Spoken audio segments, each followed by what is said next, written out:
Hello everyone, welcome back to my daily cooking vlogs. ಇವತ್ತು ಇಲ್ಲಿ ಮಧ್ಯಾಹ್ನದ ಲಂಚ್ಗೆ ಪ್ರಿಪೇರ್ ಮಾಡ್ತಾ ಇದ್ದೀನಿ. ಸೈಡ್ನಲ್ಲಿ ಕಾಣಿಸ್ತಾ ಇರ್ಬೋದು, ಅವರೆಕಾಳನ್ನು ನೆನೆಸಿ ಇಟ್ಟಿದ್ದೀನಿ. ಹಸಿ ಅವರೆಕಾಳು ಅಂದರೆ ನೆನೆಸೋದಂದರೆ ತುಂಬ ಏನು ಜಾಸ್ತಿ ಹೊತ್ತು ನೆನೆಸಿಲ್ಲ, ಒಂದು ಅರ್ಧ ಗಂಟೆ ಅಷ್ಟೇ.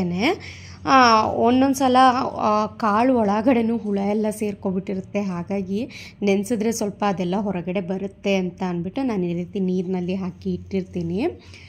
ಅವರೆಕಾಳು ಹಾಗೆ ಆಲೂಗೆಡ್ಡೆ ಮಸಾಲೆ ಸಾಂಬಾರು ಮಾಡೋಣ ಅಂತ ಸ್ವಲ್ಪ ಹುಣಸೆ ಹಣ್ಣನ್ನು ನೆನೆಸಿ ಇಟ್ಟೆ. ಇದು ಬೇಯೋ ಅಷ್ಟರಲ್ಲಿ ಅದು ಸ್ವಲ್ಪ ನೆಂದು ಚೆನ್ನಾಗಿರುತ್ತೆ ಅಂತ ಒಂದು ಅರ್ಧ kg ಆಗೋಷ್ಟು ಅವರೆಕಾಳನ್ನು ನಾನಿವಾಗ ಕುಕ್ಕರ್ನಲ್ಲಿ ಸೇರಿಸ್ತಾ ಇದ್ದೀನಿ.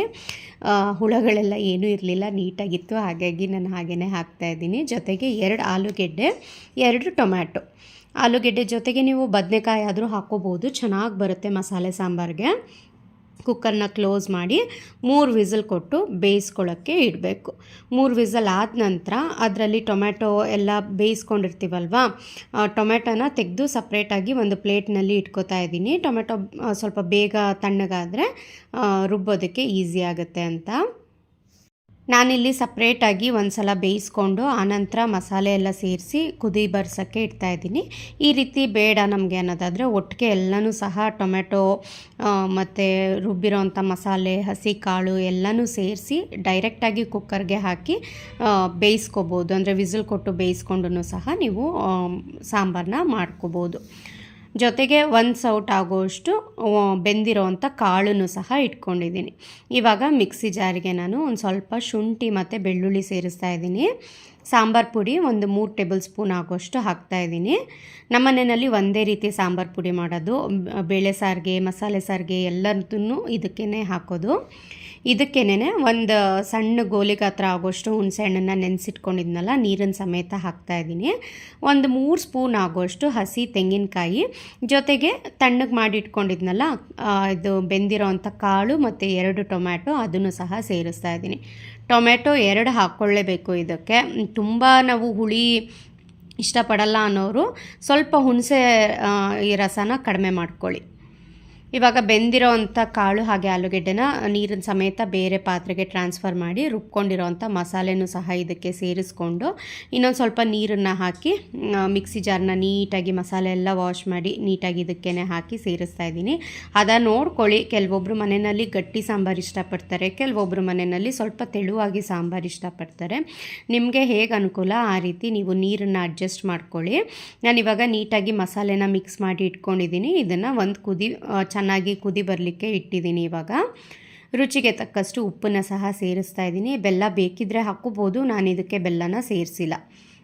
ಇದು ಕುದಿ ಬರೋ ಅಷ್ಟರಲ್ಲಿ ಈ ಕಡೆ ಇವತ್ತು ಮಧ್ಯಾಹ್ನದ ಊಟಕ್ಕೆ ಏನಾದರೂ ಒಂದು ಪಲ್ಯನೂ ಸಹ ಮಾಡೋಣ ಅಂತ ಬೇರೆ ಒಂದು ಪ್ಯಾನ್ಗೆ 1 ಟೇಬಲ್ ಸ್ಪೂನ್ ಎಣ್ಣೆನ ಹಾಕ್ತಾಯಿದ್ದೀನಿ. ಪಲ್ಯಕ್ಕೆ ನಾನು ಈ ಕಡೆ ಆಲ್ರೆಡಿ ಸ್ಟೀಮ್ ಕುಕ್ ಮಾಡಿ ಒಂದು ಸ್ವಲ್ಪ ಎಲೆಕೋಸನ್ನು ಬೇಯಿಸಿ ಇಟ್ಕೊಂಡಿದ್ದೆ. ಸ್ಟೀಮ್ ಕುಕ್ ಮಾಡಿ ಇಟ್ಕೊಂಡಿದ್ದೆ, ಬೇಗನೆ ಆಗಿಬಿಡುತ್ತೆ, ಹಾಗೆ ಎಣ್ಣೆನೂ ಸಹ ಕಡಿಮೆ ಹಿಡಿಯುತ್ತೆ ಈ ರೀತಿ ಸ್ಟೀಮ್ ಕುಕ್ ಮಾಡಿ ಬೇಯಿಸಿದ್ರೆ. ನಾವು ಯೂಶ್ವಲಿ ಕ್ಯಾಬೇಜ್ ಮತ್ತು ಬೇಳೆ ಬಸ್ಸಾರು ಮಾಡಿದಾಗ ಪಲ್ಯ ಬರುತ್ತೆ ನೋಡಿ, ಅದೇ ರೀತಿ ಟೇಸ್ಟ್ನಲ್ಲಿ ಇರುತ್ತೆ.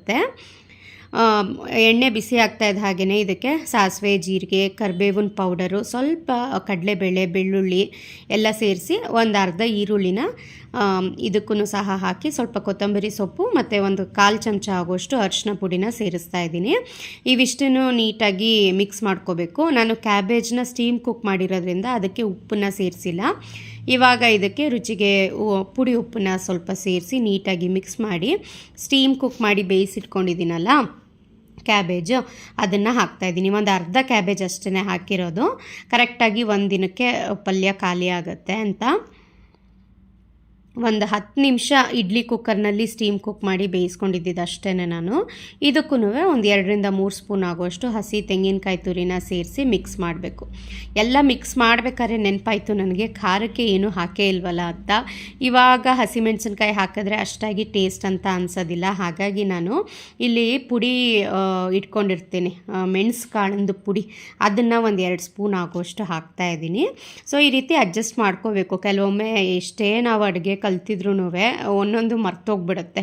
ಇಲ್ಲಿ ನಾನು ಕಾಳು ಮೆಣಸಿನ ಪುಡಿನ ಹಾಕಿದ ನಂತರ ನೀಟಾಗಿ ಒಂದು ಮಿಕ್ಸ್ ಮಾಡ್ಕೋತಾ ಇದ್ದೀನಿ ಅಷ್ಟೇ. ಈರುಳ್ಳಿನೂ ಸಹ ಬೆಂದಿರುತ್ತೆ ಆಲ್ರೆಡಿ, ಇದು ಕ್ಯಾಬೇಜನ್ನು ಸಹ ಬೆಂದಿರುತ್ತೆ, ಜಾಸ್ತಿ ಹೊತ್ತೇನು ಬೇಯಿಸೋ ಅವಶ್ಯಕತೆ ಇಲ್ಲ. ಜಸ್ಟ್ ಮಿಕ್ಸ್ ಮಾಡಿದ್ರೆ ಪಲ್ಯ ರೆಡಿ. ಇಲ್ಲಿ ರೈಸ್ಗೂ ಸಹ ಇಟ್ಟಿದ್ದೀನಿ. ರೈಸ್ ಇನ್ನೇನು ಒಂದು ವಿಸಿಲ್ ಬರಬೇಕು ಅಷ್ಟೇ. ಸಾಂಬಾರು ಸಹ ಚೆನ್ನಾಗಿ ಕುದೀತಾ ಇದೆ ಅಲ್ವಾ. ಈ ಕಡೆ ಇದಕ್ಕೆ ಒಗ್ಗರಣೆಗೆ ನಾನು 1 ಸ್ಪೂನ್ ತುಪ್ಪ ಹಾಕಿದ್ದೀನಿ.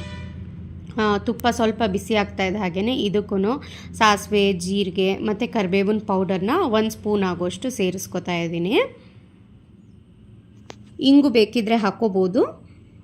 ಹಾಗೆ ಒಂದು 2-3 ಆಗೋಷ್ಟು ಒಣಮೆಣಸಿನ್ಕಾಯಿನ ಹಾಕಿ ಚೆನ್ನಾಗಿ ಮಿಕ್ಸ್ ಮಾಡಿ ಇದಕ್ಕೂ ಒಂದು ಅರ್ಧ ಈರುಳ್ಳಿ ಚೆನ್ನಾಗಿ ಮಿಕ್ಸ್ ಮಾಡಿಬಿಟ್ಟು ಇದು ಈರುಳ್ಳಿ ಸ್ವಲ್ಪ ಸಾಫ್ಟ್ ಆಗ್ತಾಯಿದೆ. ಹಾಗೆಯೇ ಈ ಬಿಸಿಯಾಗಿರೋವಂಥ ಒಗ್ಗರಣೆನ ತೆಗೆದು ಚೆನ್ನಾಗಿ ಕುದೀತಾ ಇರೋವಂಥ ಅವರೆಕಾಳು ಆಲೂಗೆಡ್ಡೆ ಮಸಾಲೆ ಸಾಂಬಾರಿಗೆ ಹಾಕಿ ಮಿಕ್ಸ್ ಮಾಡಿ ಒಂದು ಸ್ವಲ್ಪ ಕೊತ್ತಂಬರಿ ಸೊಪ್ಪನ್ನ ಹಾಕಿದ್ರೆ ಅವರೆಕಾಳು ಮಸಾಲೆ ಸಾಂಬಾರು ರೆಡಿ.